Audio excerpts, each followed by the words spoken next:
Baseli lobalioko ebongo molimo mwangai mokobika soki yotiki. Salut à tous les internautes de la chaîne Béni Africa TV. C'est déjà l'heure de votre émission L'Art Plus, qui est moi, votre humble serviteur, Cléju Bompon Oséis. J'ai l'honneur de vous présenter. Aujourd'hui, je serai avec un artiste comédien, en même temps chroniqueur, Tobé Tané Mouama Solé Belé. Il s'appelle Dauphin Mbulamatari. Bonjour l'artiste. Bonjour Négonanga Boni. Ouais, très bien. Vous allez bien? Alors, qu'est-ce qui se passe? Qu'est-ce qui fait assez que dans nous on a ce coup bateau à chier les logo les points? C'est qu'on a aussi qui s'en a un bandité. C'est qu'on sait que ça n'a pas.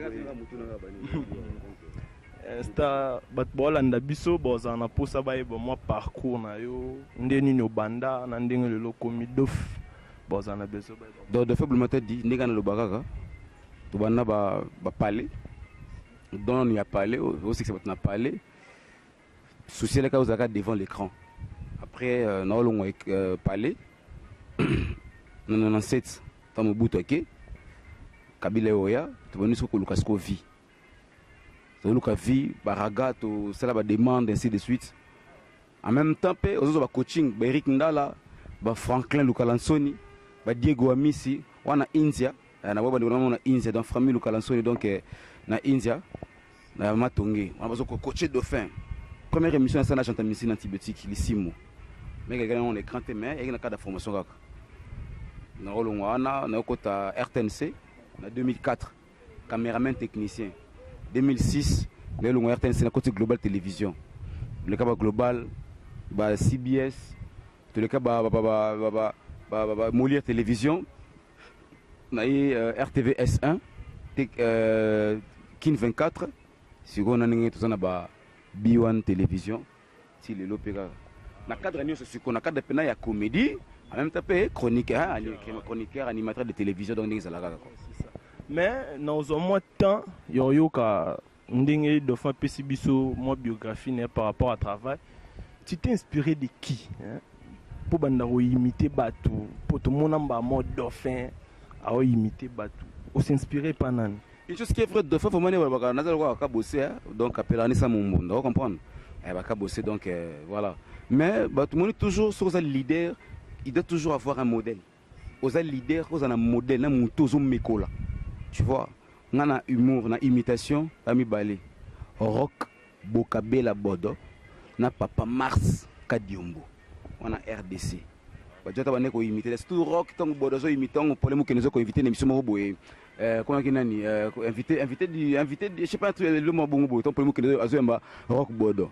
On a imité Bangadi, donc inviter tout pour les mots que nous avons yamba, faut rock, allons on la voir naïe. Et moi, je le vois en chor. Tant baba vers masque du maso beta baba mubuto beta ba musse ba namona ba jona baba ncholo ba extraterrestre en même temps pe libanda on se référer na ba Jamel Debbouze ba Gad Elmaleh ba Thomas Njijon et surtout nani wasala Jim Carrey ba les masques qui veulent définir donc ce sont des gens aussi qui va contrer pour se référer on a cadre ya comédie voilà na cadre d'animation moi tant donc déjà né na ce que na l'équipe globale ba chaîne belé wana to lande ba Arsène Kamango Dolanda Vianney Missou na Raga FM Vianney Missou Nicole Ngaka je crois si je me trompe pas vous comprenez problème qui indique cause mono grand animateur à télévision à l'époque Afrique numéro 1 le Zoka Patrick Ngemandong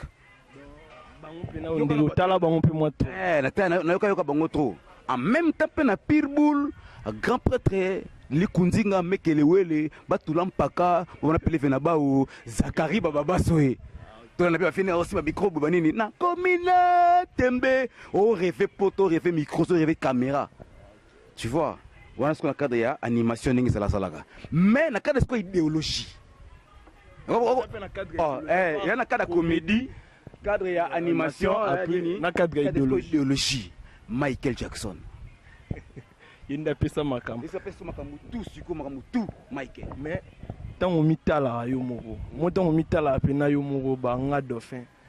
Ilo ni peno salara. Sala pena qui pesa makam bat bae bayo. Ilo so ko se référer le son ilo mo salara.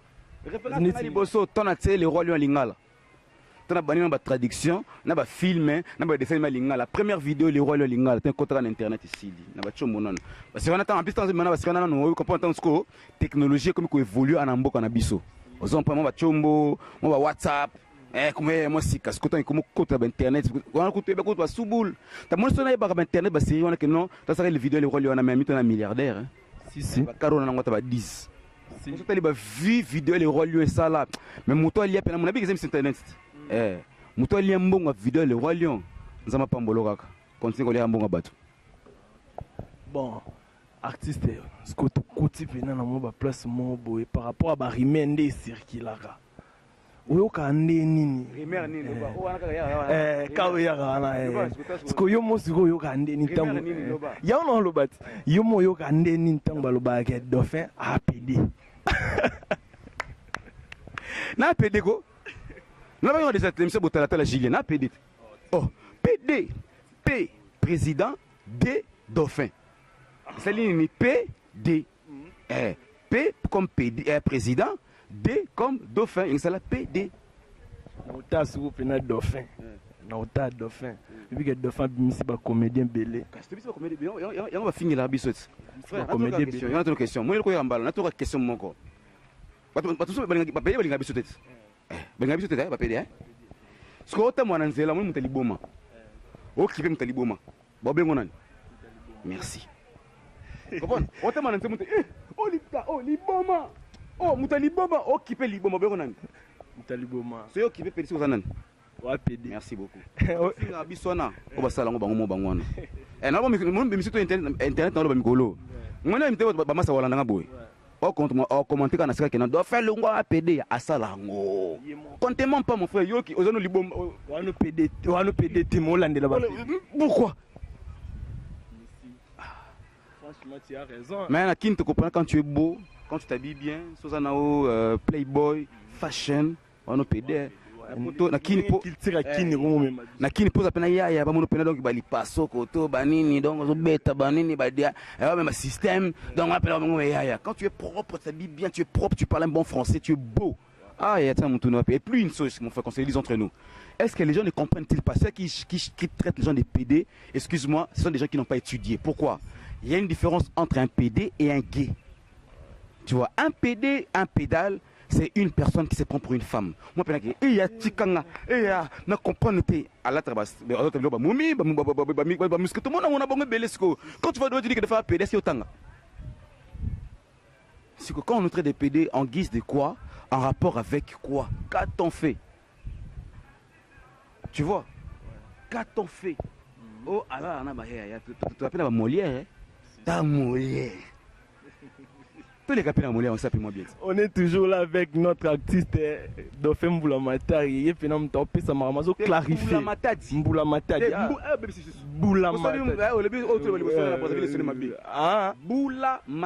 Mboulamata. Casseur de pierre. Descendant, il y a premier machiniste des chemins de fer. Il y a des chemins de fer.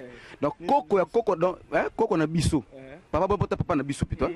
Yemutu aza premier noir au combat ngunduka, au combat train. Oh, même sa vérité, mon frère, combien de histoire? Vraiment, artiste la biso clarifier tout par rapport au boyo kaka. Premier machine, c'est de fer.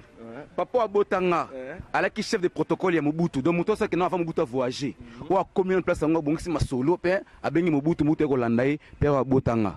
Le beau qu'on a ici, Mobu, le beau qu'on a ici, Kaba, le beau qu'on a ici, Yachi, t'as le Bakonzi. Donc, président. Ça fait PD. Président Dauphin. Yangwan. Ok. Ce que tu as développé quand on a émission na biso, président Dauphin admisi ba comédien est belé. Admisi ba comédien est belé, tout le monde est belé, mais ce que yo montant pe no talaka ba comédien. Ma comédien préféré non moi 4 comédiens préférés dans les années. Je n'ai pas de préférence et tout sont bazabana Dauphin. Moi d'abord aujourd'hui la fierté lelo. Kapa bana yo te parce que ba comédien nyonso. Justement, chose que les gens ne comprennent pas. T'as leader Wabima, mon frère. Faut tout tika comme moi, pépinière, tout tika comme moi, une génération qui vienne. À ce moment on a au gracia.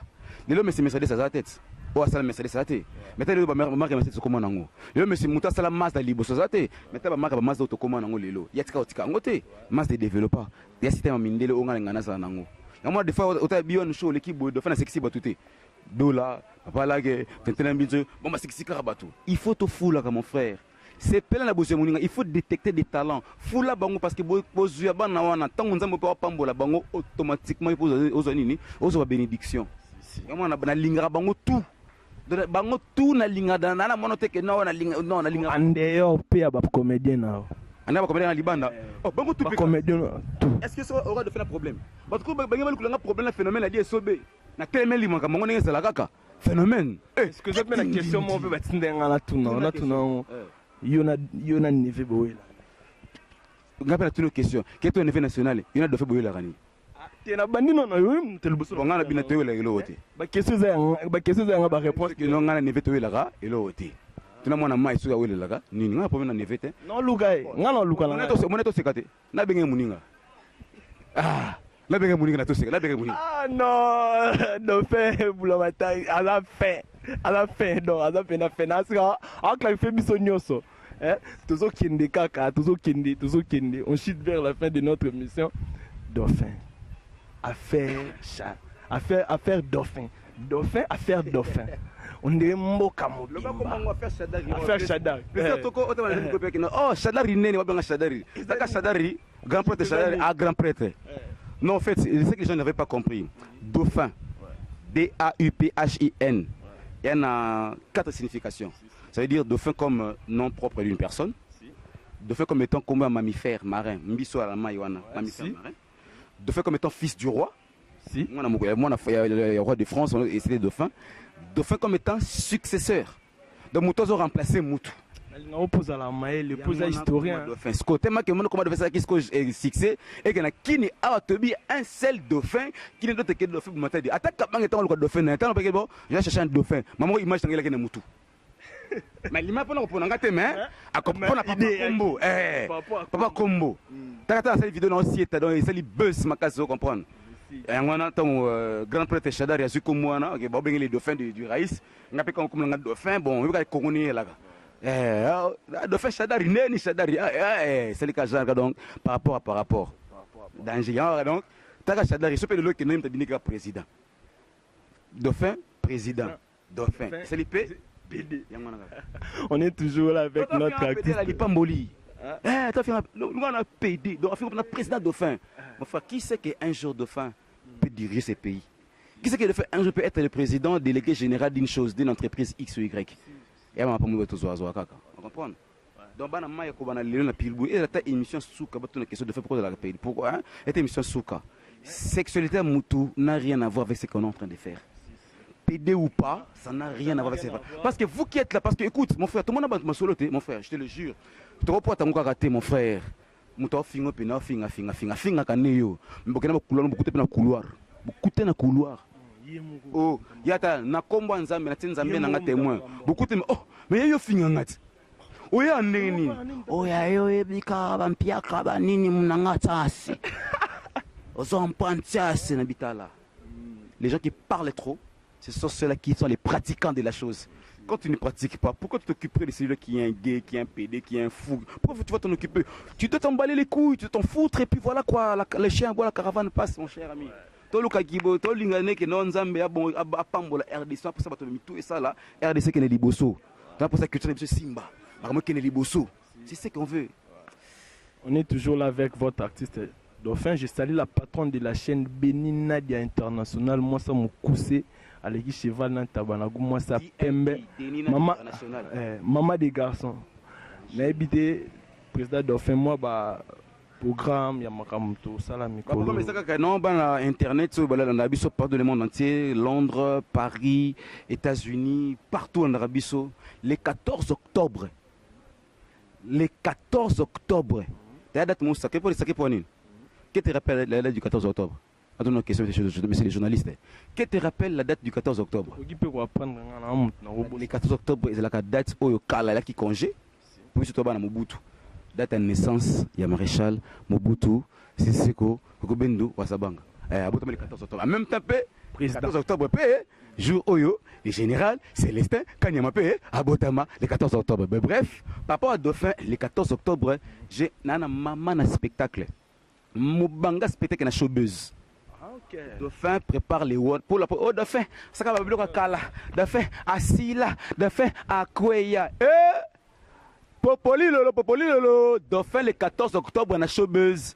Deoka Songwazu Masoloango. Difo.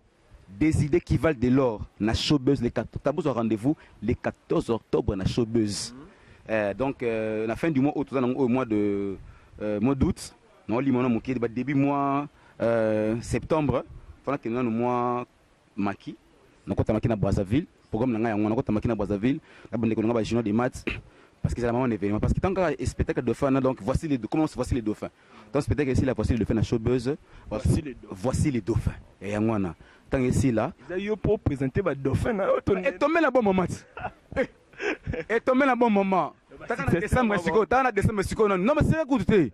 Bon bah parce que dauphin nani. Est-ce que ngaito on donc batala. Moni nous biso to yebi masonengi zalaka. Bon, le 14 octobre, beaucoup qui est les vrais dauphins, il y a RDC. Nous avons dauphins à Kabila, dauphins à Tshisekedi, les dauphins, il y a RDC. Ça veut dire que nous avons pouvoir. Oui, bon, le 14 octobre avec Dauphin Matadi. Parce qu'après, on a ce spectacle, les showbuzz, les shows du showbuzz. Les shows du showbuzz, on a PC, en même temps, on a show. Tournage chaque jeudi. Chaque jeudi, on a eu peine avec le 28 bis. Chaque jeudi, émission. Et les caca samedi à 18h, lundi à 16h et mardi à 14h. Donc voilà quoi, on a une rediffusion. Tout ces pays là, si président de FAPC va programme Nyon surtout, après ce programme Nyon surtout, je salue mon cordon 9 lumière, je salue mon caméraman Arnold Matoumona, Orsen Mukendi Mouta Pembe, Moutopene Pembe. C'est Kazali. Je suis fou là. D'abord à Kombo, on a kabila comme Babi Dauphin, Moutou Aliaka na Batu. Aliaka pe na Batu, mais Dauphin Aliaka donc na lié Moutou Pessanini allié. Je suis mon fou là. Je suis mon fou là. Toto à Goma. Toto à Goma. On appelle un peu son moutoumoko. C'est ça. Beni Nadia l'international.